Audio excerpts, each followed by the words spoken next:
গতকাল আমরা একটা ভিডিও বানিয়েছিলাম যে কাট অফ কী যেতে পারে, এবং সেক্ষেত্রে আমরা দুটো জিনিস বলেছিলাম যে কাট অফ সবসময় ডিপেন্ড করবে সিবিটি রেজাল্ট এবং ইন্টারভিউর মার্কসের উপরে। তো ইন্টারভিউর মার্কস এখনও আসেনি, সিবিটি রেজাল্ট চলে এসেছে। তো আমরা যেটা প্রেডিক্ট করছিলাম আর যেটা অ্যাকচুয়ালি এসেছে তার উপর ডিপেন্ড করে কাট অফ কিন্তু চেঞ্জ হবে, বা আমরা এক্সপেক্ট করতে পারি কাট অফ চেঞ্জ হবে। তো সেটা চলো দেখে নিই যে কীরকম হতে পারে। ইউআরের ক্ষেত্রে আমরা কাট অফ ভেবেছিলাম 52, এসেছে 52.5, একদম অ্যাকিউরেট। এসসির ক্ষেত্রে ভেবেছিলাম 40, এসেছে 41.5, এক্ষেত্রে প্লাস 0.5, এক্ষেত্রে প্লাস 1.5। এসটির ক্ষেত্রে ভেবেছিলাম 25, এসেছে 21, 4 নম্বর কম এসেছে।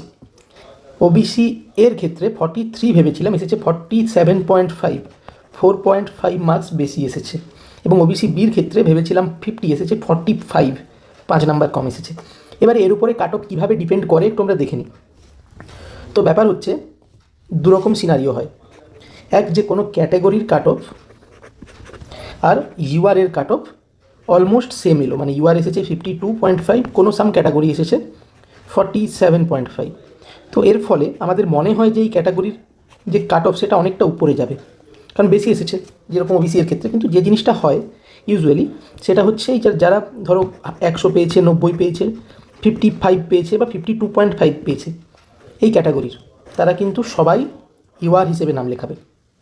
ফলে এই বাকি যারা থাকবে 52.5 টু 47.5, এদের বেশিরভাগ জন কিন্তু সিট পাবে।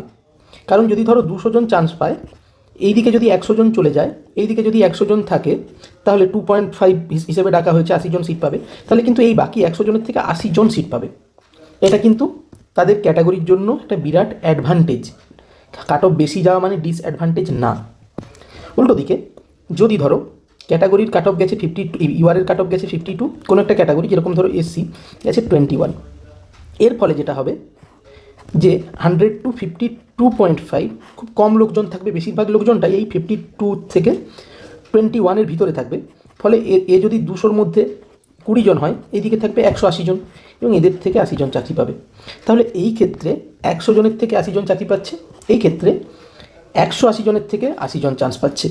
ফলে কাট অফ যত কম গেছে, তুমি যদি কোয়ালিফাই করে থাকো, ধরো এসটির থেকে যদি কেউ 25 পেয়ে কোয়ালিফাই করো, 26 পেয়ে কোয়ালিফাই করো, তার কিন্তু চাকরি পাওয়ার চান্সটা যদি কেউ 48 পেয়ে ওবিসি এর থেকে কোয়ালিফাই করে তার থেকে কম। 1 নম্বর জিনিস। আর সেকেন্ড যে জিনিস, আমাদের যারা ধরো ইউআর ক্যান্ডিডেট আছো তাদের ওপরে কীরকমভাবে এটা এফেক্ট ফেলবে। যদি আমি একজন ইউআর ক্যান্ডিডেট হই, যদি বাকি ক্যাটাগরির কাট অফ কম হয়, আমার এসেছে 52.5, বাকি সবাইকার এসেছে 30-20, তো সেই ক্ষেত্রে 52.5-এর ওপরে এদের খুব কম জন থাকবে।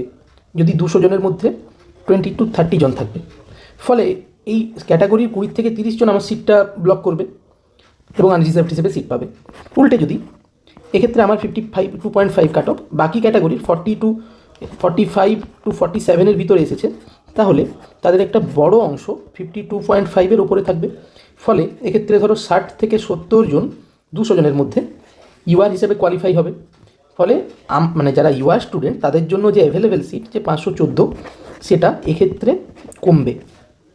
ফলে যে ক্যাটাগরির কাট অফ বেশি এসেছে, মোর দেন এক্সপেক্টেড, যেরকম হচ্ছে ওবিসি এ, যেরকম হচ্ছে এসসি, তো এদের ক্ষেত্রে যারা এসসি বা ওবিসি এর থেকে কোয়ালিফাই করেছো, তোমাদের কিন্তু খুব চিন্তার কিছু নেই। তোমাদের জন্য কিছুটা সহজ বলতে পারি, কারণ যে 40 পেয়ে কোয়ালিফাই করতো সে কিন্তু 41.5 পেয়েছে এবং বেশি জন ইউআর হিসেবে কোয়ালিফাই করবে। তাহলে এক্ষেত্রে কাট অফ আমি কিন্তু সেম রাখবো, আমি কিন্তু কাট অফ বাড়াবো না, এটাই কাট অফ থাকবে। সিমিলারলি ওবিসি এর ক্ষেত্রে 4.5 মার্কস কাট অফ বেশি গেছে, তো এক্ষেত্রে কাট অফ খুব বেশি হলে 1.5 টু 2.5 মার্কস বেশি হতে পারে, এর বেশি যাবে না। উল্টো দিকে যাদের আমরা যেটা এক্সপেক্ট করছিলাম তাদের থেকে কম এসেছে, কম আসলে কি কম্পিটিশান বেশি হবে।